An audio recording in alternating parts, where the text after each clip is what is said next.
Well, I want to thank all of you for joining us this evening at the Pediatric Retinal Research Foundation Family Advisory Committee workshop. We host every other month following typically a little write-up in our Sightlines article. So if you get a chance to read the article, you'll know what's coming up the following month. Today, we're talking about Stumbling a Mile in My Shoes by Stephanie Brunel. She'll share with us what life is like with beautiful Sean here. So I want to thank you all for taking the time to be here. Just a couple of housekeeping items. Our mission of the PRRF and the Family Advisory Committee is really to support the community impacted by blinding pediatric retinal diseases and champion the quest for cures through innovation. We welcome and we thank you for being here and supporting our mission. I want to send a special thank you to our Family Advisory Committee. Without them, we wouldn't have made this possible. Without them, we wouldn't have brainstormed the thought of, we have a podcast now that is launched since last October, coming up on a year, my goodness, that has become very successful. We try to and would like to basically add some of these recordings into our podcast so that we can spread the word to more people. Great idea. We ask you to stay in touch. You can stay in touch with us through visiting the pediatricrrf.org website. Sign up for our bi-monthly e-newsletter that's also available on our website. You can connect with us on Facebook at Pediatric RRF, connect on LinkedIn at company/pediatric-RRF, as well as through our EYES podcast. We are a PRRF 501c3 charitable nonprofit organization. We encourage you, since we are such a small community, as our the rare diseases really is a small fraction of a lot of the blindness that's out there. And the only way you can really spread the work is spread the word, and all of our work that we're doing is really by going to our Facebook or LinkedIn page and liking and sharing, maybe even making a comment, and share any comments or articles that you might see or you like. By spreading the word and sharing it to your community is really the best way for us to get the word out about who we are. Again, a little disclaimer, since we are here in the virtual world, this event is for general information purposes only. It does not constitute the practice of medicine or the delivery of medical health care services, including the giving of medical advice. No doctor-patient relationship is formed. The use of this information and the materials contained in or linked to this webcast is at the user's own risk. The content included in this webcast is not meant to be a substitute for professional medical advice, diagnosis, or treatment. Viewers, listeners should not disregard or delay in obtaining medical advice for any medical condition that they have, and should seek assistance for their health care professionals for any such conditions.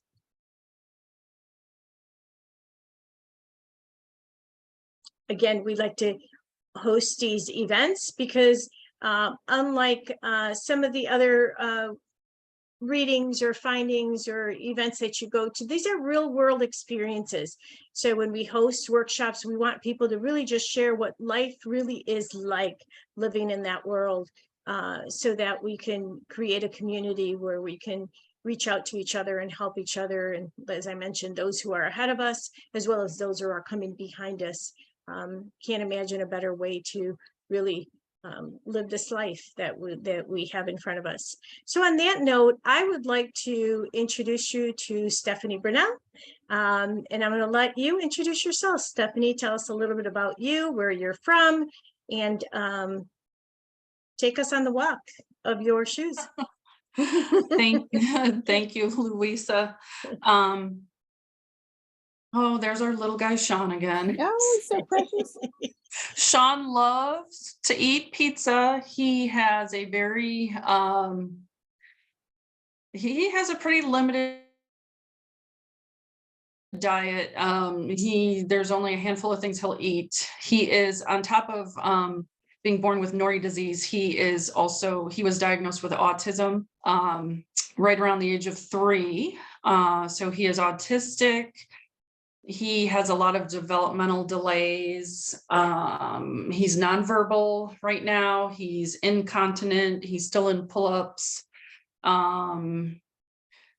Just all around, a lot of delays, but he is just such a joy. He is such an amazing little guy. But with his getting back to the pizza there, he eats every single day for lunch and dinner. He eats pizza, one specific type of pizza, and he will eat Oreos or chocolate chip cookies.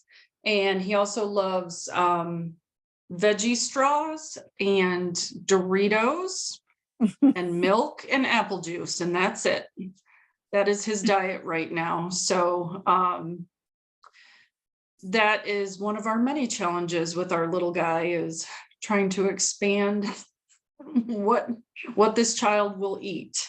But let me back up for a minute. So my name is Stephanie, as Louisa said.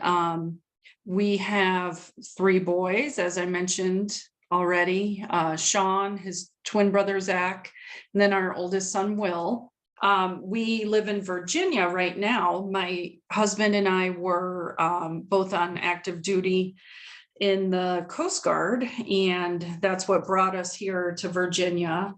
We're hoping someday to move out to Missouri, out to the St. Louis area, because that's where Adam's family is from. So we like Virginia, but we really would love to move closer to family. So that's kind of one of our up and coming goals.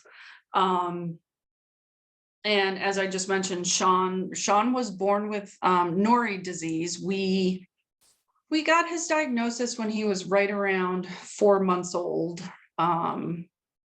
We obviously were floored when we found out about his diagnosis. We had never heard of Norrie disease. We didn't know anything about any of these pediatric retinal diseases.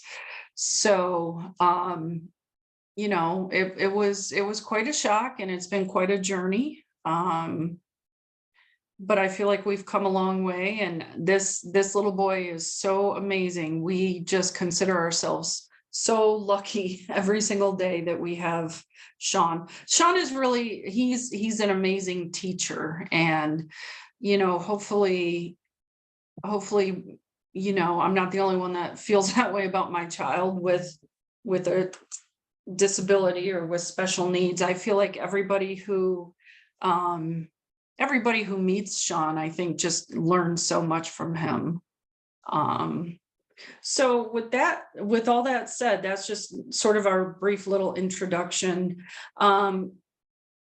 This is, I think, maybe my third or fourth article that I've written for the PRRF newsletter, and I love to talk about Sean. Absolutely love to talk about him, and I love to write also. I love writing, submissions for these newsletters, but a lot of times I feel like I'm so scatterbrained, I have a hard time gathering my thoughts or sitting down and even figuring out what to write about. And for this particular article, there were kind of a couple different things that influenced the topic that I picked. And so I just wanted to kind of talk about that for a minute and just sort of go over what gave me this idea to talk about. Really, I just wanted to focus on empathy and, these ideas of acceptance and trying to put yourself in somebody else's shoes. And, we don't know what anybody's experiencing. We only know what's going on in our lives. So that was kind of my whole focus, was just acceptance, empathy, trying to be understanding of others. And, you know, obviously these aren't new ideas that I've created.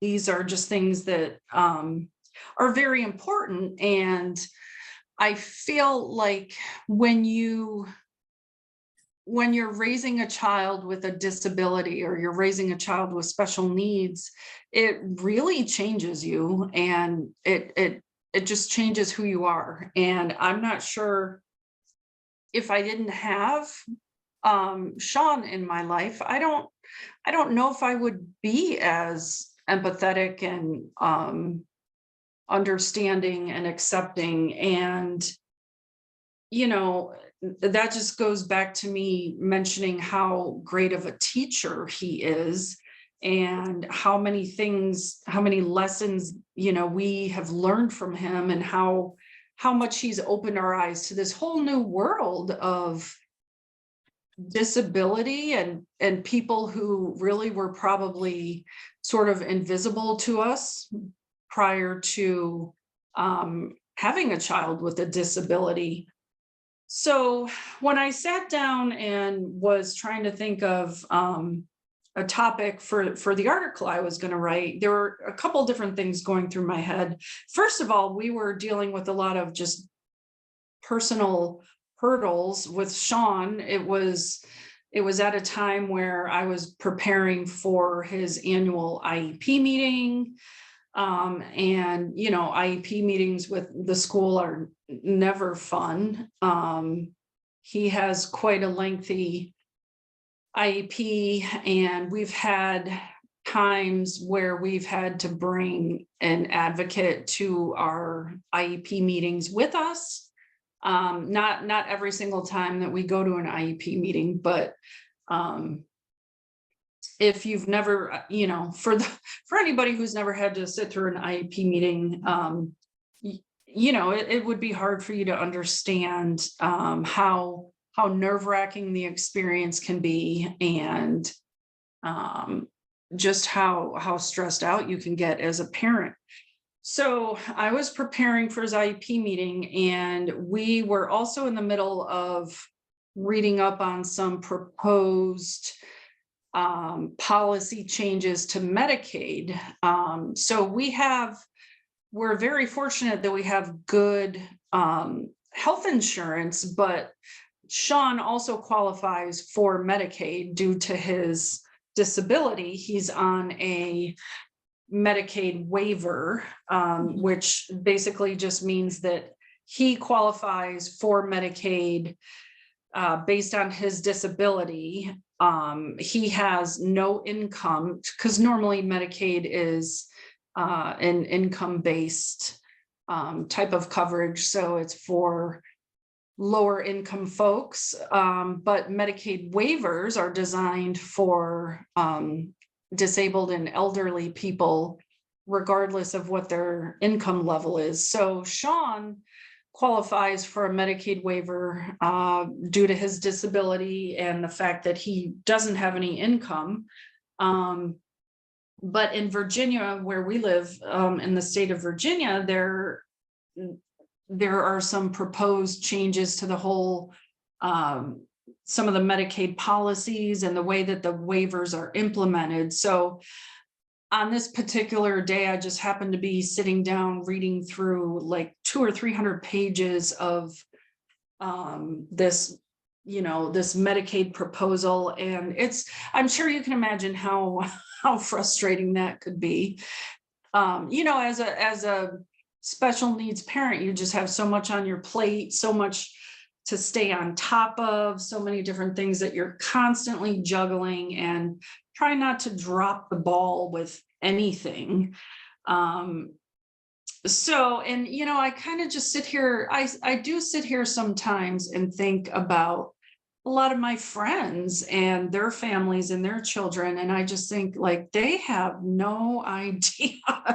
They have absolutely no idea some of these things that we go through, because they don't have children with special needs or any type of disability. And I don't think about that because I'm jealous of any other family, and I don't have any self-pity. I don't feel sorry for us, but it's just interesting to sit down sometime and, think about like, I wonder what that family is doing right now. They may all be out at dinner. They may, they're probably sitting in a movie with their kids, or they're planning a vacation. And I think about all these things where like, we could never take Sean out to a restaurant and a movie,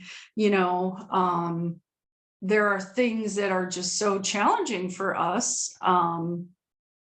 And it's not, I don't have any jealousy of anybody else, but sometimes I just wonder, do they truly know what our life is like? Because I can picture what their life is like, but do they have any idea some of the things that we deal with? So that was one thing that was going through my head. Another thing was April is Autism Awareness Month or Autism Acceptance Month. I don't know which one of those, either awareness or acceptance. And I just started thinking about all these different, every month is some other awareness month or some other acceptance month. And breast cancer awareness month. There's, I want to say every condition out there probably has some sort of awareness or acceptance month. And I'm not putting that down. That's not necessarily a bad thing, but I'm thinking like, I eat, sleep, and breathe autism. I'm aware 365 days out of the year. And it's, I don't know, sometimes I think about some of these different awareness things. Like tomorrow, my oldest son at his school, tomorrow is their official Autism Awareness Day at school. So my 5th grader is supposed to wear either something red, something tie-dyed, something with a gold infinity symbol. Like, I don't know where he would get something like that. Or, I don't know, there's all these different symbols and things that are representative of autism. And, really, where we, in a perfect world, like we should all just be accepting and understanding and empathetic all the time of everybody, no matter what. So when I just, April 1st rolled around and I thought, this is I guess this is our big month. This is our time to shine and everybody can be aware of us. But, like I said, we should all just be empathetic people. And it would be nice if that was reality, but it's not. And then I'll give two more examples, because these are some things that were just going on all at once. Like all these thoughts were going on right around the time I sat down to write. So there was a school board meeting back in early March with my local school district. They I guess they televise their school board meetings live, so you can watch them as they're happening. And I've never been to one in person. I've never sat through a meeting, but I was watching this one that was being broadcast. And during one part of the school board meeting, there is a period for open comments. So anybody from the general public can get a couple minutes to sit and talk to the school board about whatever their issue is. So there was this man that got up. It was his turn to give his comments. And this was an older gentleman who lives here in town, and he is a retired sheriff from a neighboring county. He I don't know how long he's been retired. He's in his 70s, and he's a retired sheriff from a neighboring city. So he got up to the podium and he starts speaking, and his comment, his purpose for speaking was to complain to the superintendent of the school district and the members of the school board about the special needs bus that comes down his street every morning to pick up 2 little siblings who get on this special needs bus. And his complaint is that it's very early in the morning and the bus is very loud. And he lives on a cul-de-sac. I guess he lives at the end of the cul-de-sac. So the school bus has to come down and they turn around on the cul-de-sac, and then they come back to the corner where these 2 little kids live, and they pick them up for school. And they're siblings. I don't know the family. I don't know anything about them. I just know they're 2 little siblings. Don't know what their special needs are. Don't know what their disabilities are. But this man sounded like a toddler throwing a temper tantrum Wow. in front of the whole world about this bus that comes down his street early in the morning and it's very loud. And I will quote him directly, because just to show you exactly what kind of person this is. This is a direct quote. He said, "The way they head out to that bus, I ain't never seen a handicapped kid run like that." And then he said, and then he went on to say, "I hear they're slow learners. You send a handicapped bus to pick up a couple of slow learners. That's a waste of diesel fuel." So, again, I don't know who the family is. I don't know what the disabilities are or the issues for the children. All I know is that this man came across like a complete jerk. And I don't know if the parents of these children, I don't know if they were watching this meeting. But this man obviously had just sounded completely ignorant, had no, maybe has no idea that people can have invisible disabilities, that you can't always look at a person and tell that they're, they have a special need or a disability. Not to mention, again, I don't know if the parents saw him or heard him or not, but my heart really goes out to that family having to be this guy's neighbor, number one, but number two, that bus driver who is just doing her job and transporting some of, special needs bus drivers transport the most vulnerable students to and from school every day. And bus drivers, let's face it, they're not highly paid employees in any school district. So, I was floored when I saw this guy and listened to what he was complaining about. It was really appalling. It was appalling. This grown man who stood up there to complain about a special needs family and the special needs bus driver. He really should be ashamed of himself. Obviously, he didn't have an ounce of empathy for that whole situation. And then this is my last story about what sort of influenced me to write about this. So I have one of my son's former therapists at school. His former occupational therapist knows a grown man who is blind, and I'm not sure what his cause of blindness is, but he was a former student or a student that she used to work with when he was younger. So this is a grown man. He is blind. He uses a guide dog.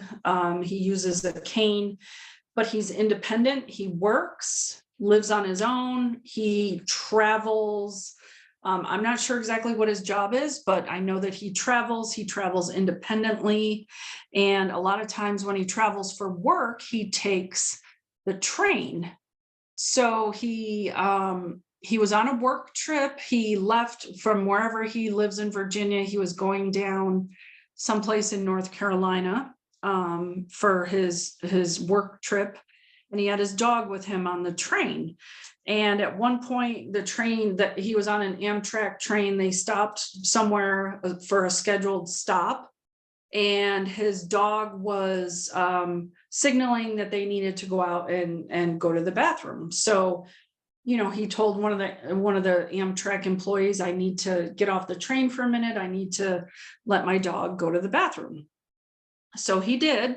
And then when they came to get back on the train, he was told, your dog, you can't get back on the train with your dog. Your dog is sick. We saw, I guess, we watched your dog go to the bathroom. They're sick. You two can't come back on the train. So if that's their policy, that's their policy. But they just kicked him off the train basically and left him with no assistance, nobody to help him. He was alone. He and his dog were alone. He wasn't anywhere close to where he was going, where his destination was, and he wasn't anywhere close to his home that he had come from. He was, on the middle of his journey. He is told he cannot board the train and he can't get back on the train, and they just leave him on the platform, leave him at the train station. From what I remember of the story, it wasn't feasible for him to have an Uber take him to wherever he was going, because it was still so far away. It would have cost him a fortune. He wasn't familiar with the area that he was left in, so he didn't know anything about hotels, nothing, just no idea. And from what I was told, from what it sounds like, Amtrak didn't designate anybody to help him, didn't say, hey, here we have this person you can talk to, or somebody that can help you find a hotel or make arrangements or whatever. So anyway, he ended up having to call, I think he called his father, who drove, I want to say he drove like 4 hours to come and pick him up. So this poor guy is just hanging out at the train station for 4 hours, not knowing,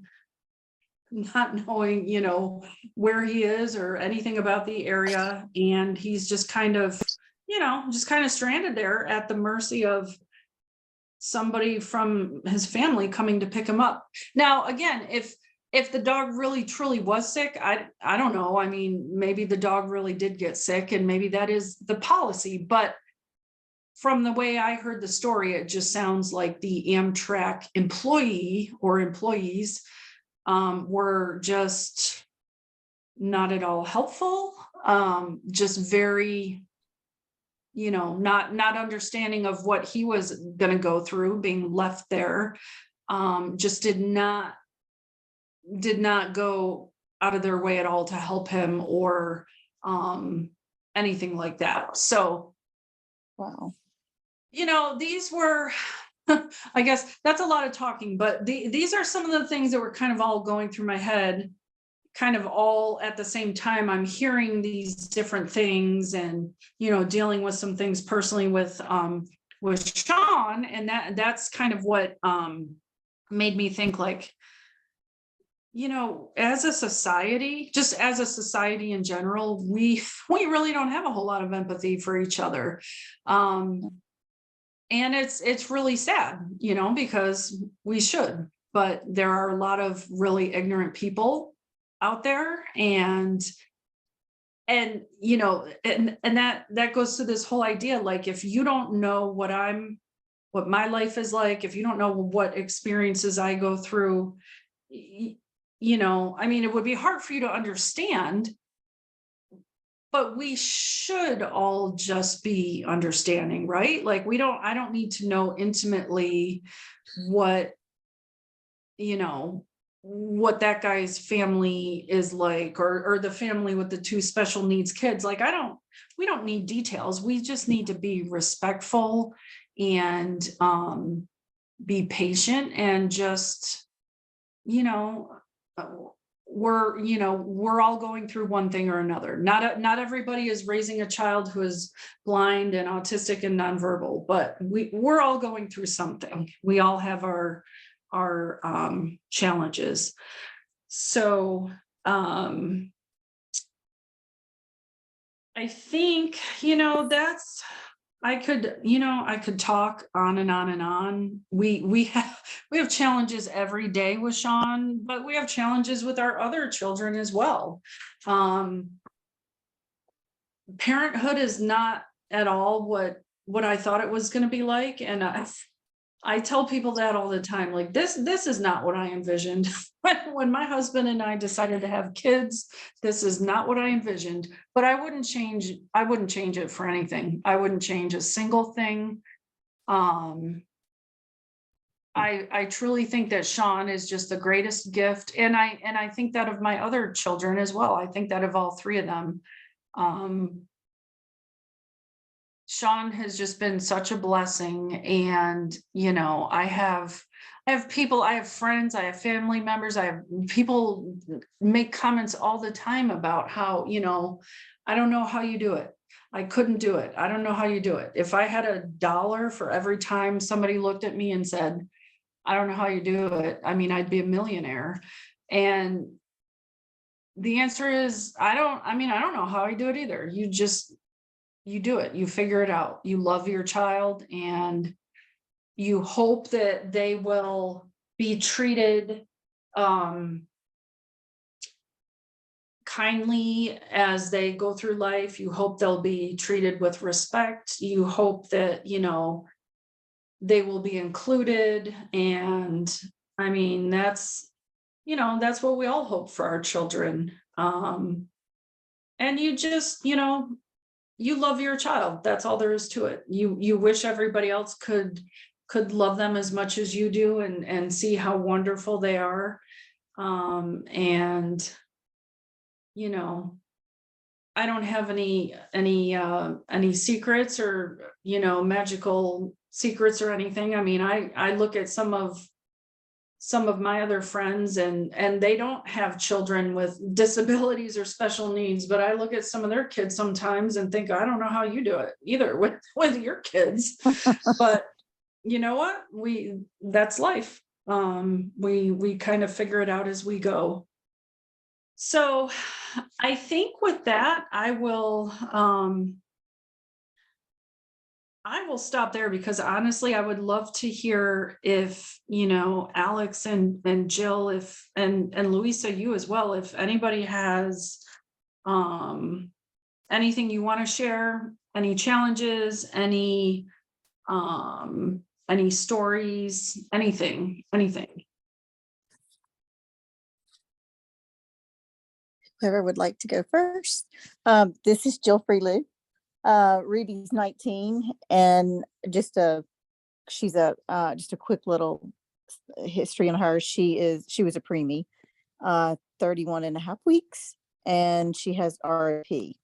So when we were told, obviously, she was maybe 37 weeks at the time.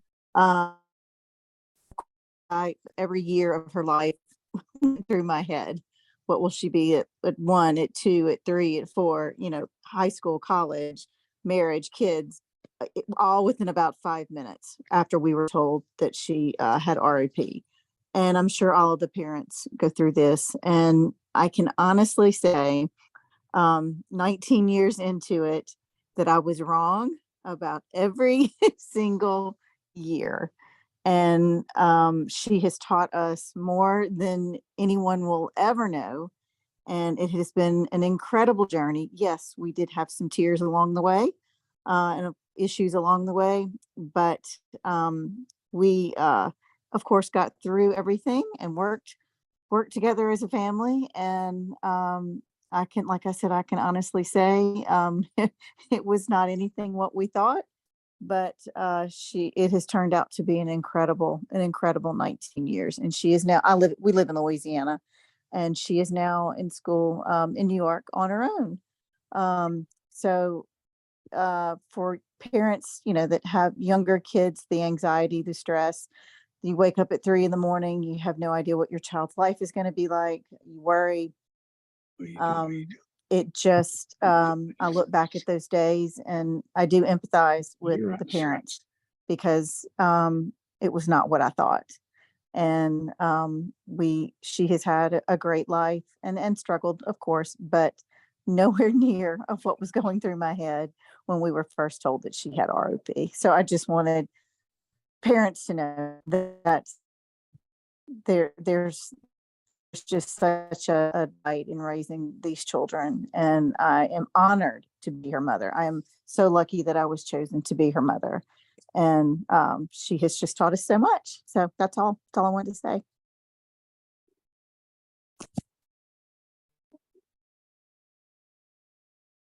Thank you, Jill, for sharing that. Sure. Alex? Yeah, no, I appreciate, Stephanie, you sharing your story tonight. I think, for us, we have a daughter who is just turned 6 and was diagnosed with fever about two years ago or so. And so, for us, it's every day, thank God, at this point at 6, she's stable, and we, keep forward with all of her visits, anything that needs to occur. Like I said, she's been stable. She's a ball of energy and is a great big sister. She's wrapping up kindergarten and, spent her first year in kindergarten in a gifted program and, first year of school in a gifted program, I should say. So for us, it's, a complete blessing. It is definitely, different turns and changes and balls of emotion as time goes on. But I find, we've got to charge forward and, it's kind of as the podcast, through our eyes and seeing it through our eyes. And I think that's a lot of what my wife and I do is look at the world through her eyes and make sure, God willing, that she will never have a problem that loses her vision, but, preparing her for anything and everything that we need to and giving her all the opportunities to see things and, feel like there is no disability and that she can absolutely, put her mind to it and do it. And so, I think that's a big focus for us. And I just really appreciate you sharing your story tonight. It's something that, we love listening. I joined the board of the Pediatric Retinal Research Foundation, quite honestly, because of her and being able to hopefully help parents out there to make a difference. So I appreciate the story and those that are on tonight.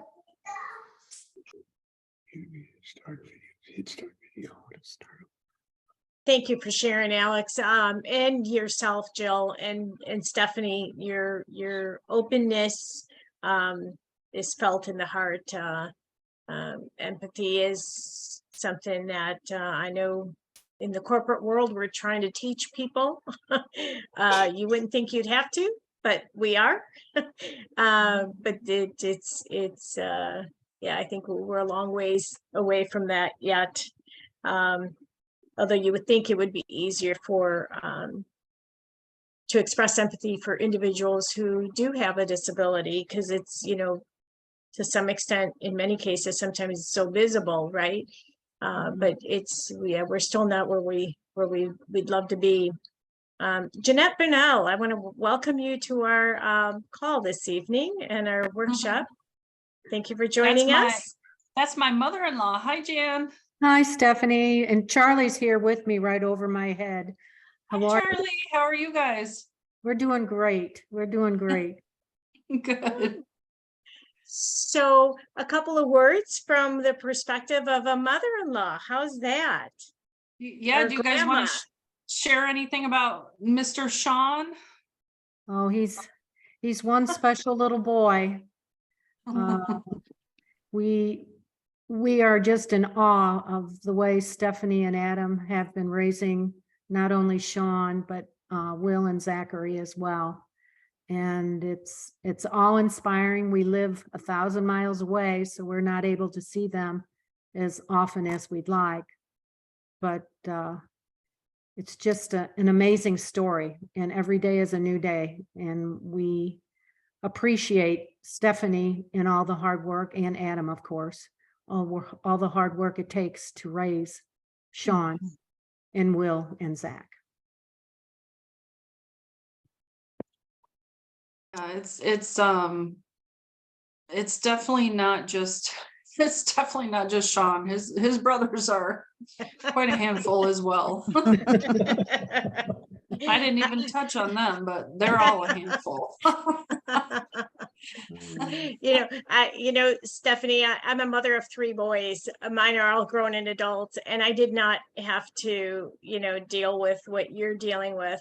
So I can only imagine, because just 3 boys was enough Yeah. to add additional challenges in there.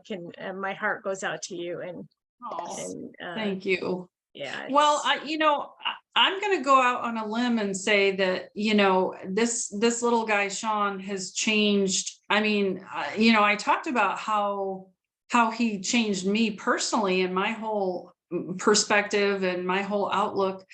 But, he's changed the whole family. Jan and Charlie, I don't know if they have had much interaction previously with, children with special needs or people with disabilities. Jan was a nurse, so she worked in the healthcare field for years, but as far as I know, nobody else in the family, in our family, on either Adam's side or even on my side, nobody. I don't think there's another family member with such profound disabilities. And it was really, when Sean was born, when Sean was born, but we didn't find out about his diagnosis until he was a few months old. So, we're the first couple months of his life. I mean, we didn't know there was such a catastrophic issue. But when we found out and when we received his diagnosis, I think it was a shock for everybody, obviously. And it was really a grieving, process for the whole family, Absolutely. obviously not just me and Adam, but for the whole family. And it really, I think it really changed the whole family, but in a good way, really, in a good way. Once you can survive the initial, once you get past that initial grief and that initial shock and devastation, and time goes by and you kind of change your whole perspective and see what a gift it really can be to have somebody in your life with these kind of issues and these kind of disabilities. And I don't think, if you did a survey of a whole population of people with disabilities, I don't think everybody would raise their hand and say, oh, I'm so lucky to have this disability. I think some people might because they would recognize, some people I think would recognize in themselves that they have maybe a unique outlook that a lot of other people don't have. I think, obviously some people would not feel the same way. Some people wouldn't share that opinion. But Sean, I don't think I'm ever gonna know what Sean is thinking and feeling. Communication is definitely an issue. It's a challenge with Sean. I don't know that Sean has enough awareness to know that he's different from his brothers or kids at school. I don't know. I wish I could get inside his little head and know what he's thinking and feeling. But I know from where I stand, from my perspective, that he is just an absolute gift. And Adam and I say all the time, there's nothing we would change about him. There is a single thing that we would change. So, and I know I'm not the only parent that, feels that way about their child. And he really is just a gift for the entire family. And he's a gift to everybody that meets him, his teachers, our neighbors. I mean, everybody just loves him. He's so unique and so full of personality in his own way. Love it.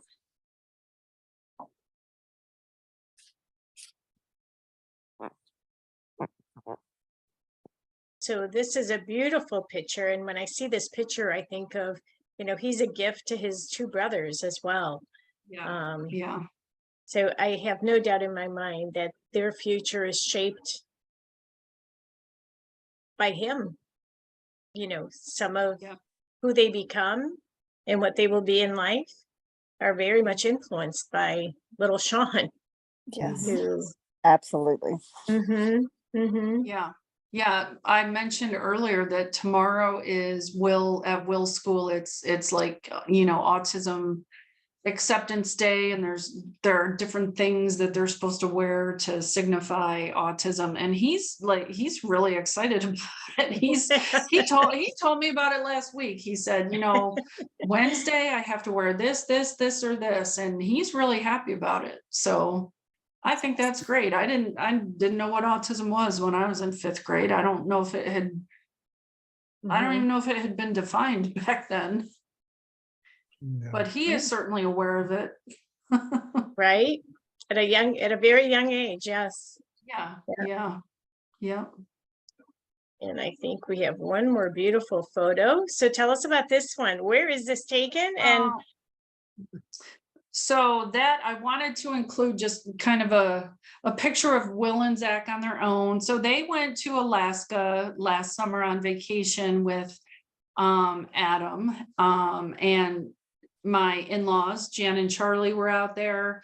Adam's older brother, Jason, is still on active duty in the Coast Guard, and he and his family live in Juneau, Alaska right now. And Adam and I lived there years ago.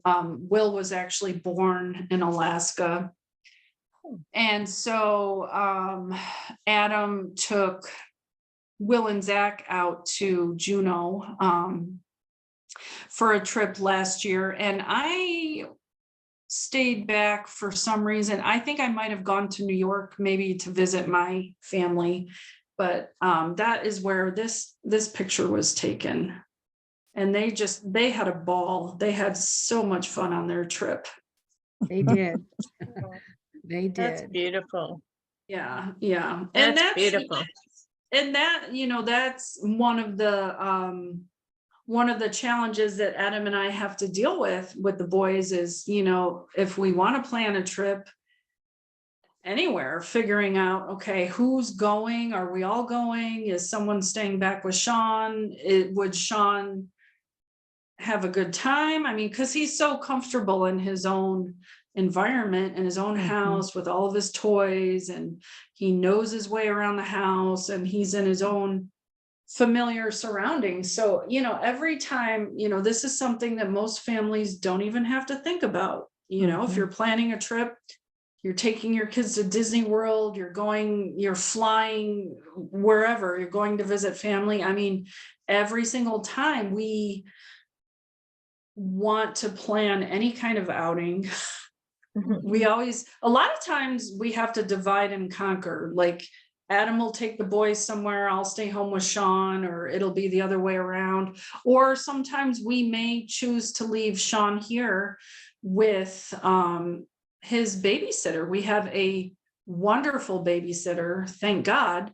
But, a lot of times we will leave Sean here, and Adam and I will take the boys, Will and Zach, somewhere so we can just focus on them, because their lives have so much, I don't know, there's always so much chaos going on in this house.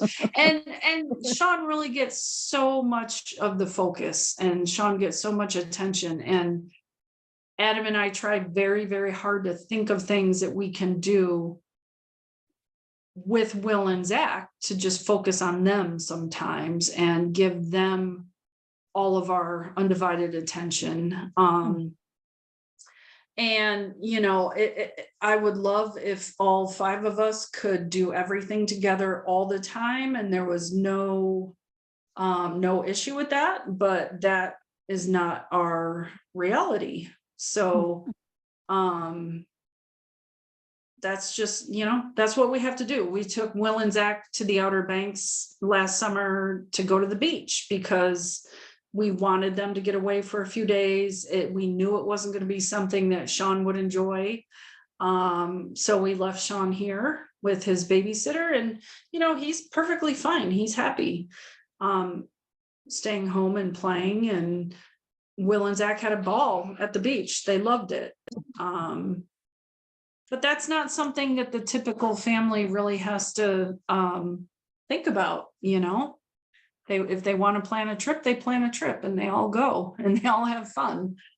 But that's something that's kind of, and sometimes it can kind of break your heart, because you're thinking like, what, you wish you could all go and experience something together, but it's just not always feasible with us.